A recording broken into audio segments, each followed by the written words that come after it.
We now have even Islamic parties. I gather you have one right here in Malaysia. And you have them in Tunisia.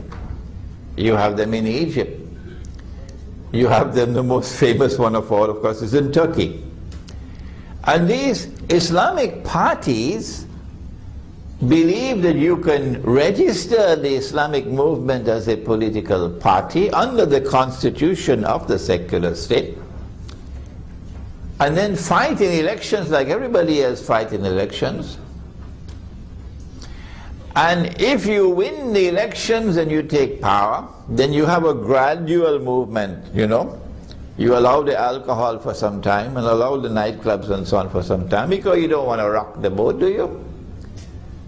Until eventually, incrementally, you'll be able to somehow, with a philosophy called abracadabra, bring Islam.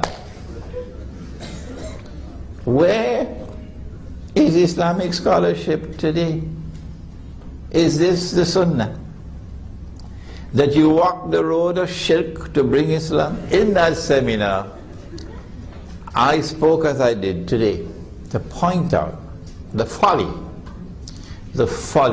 the mistake of the Islamic movement registering itself as a political party under a secular constitution, subject to the sovereignty of the state and the sovereignty of the United Nations and the sovereignty of the Security Council of the United Nations.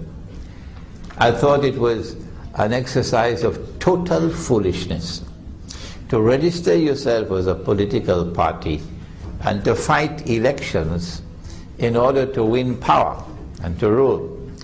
It was a manifest departure from the Sunnah of the Prophet Muhammad alayhi salatu wasalam. But I told them that you're making a mistake. The same thing with Jamaat Islami in Pakistan. The same thing with the parties in Egypt and Tunisia and so on. But not because we differ on this issue.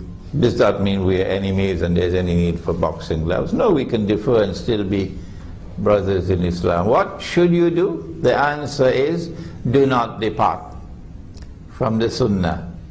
لَقَدْ كَانَ لَكُمْ فِي رَسُولِ اللَّهِ أُسْوَةٌ حَسَنَةٌ إِلَى آخِرِ الْآيَةِ. This is the best model, this is the best example. And he did not enter into the system of shirk, to operate within the system of shirk, to bring Islam. No, he rejected the system of shirk. He opposed it. And he said, even if you give me the sun in my right hand and the moon in my left, which means all the votes of KL, nope, I will not accept it. I am not going to participate in shirk.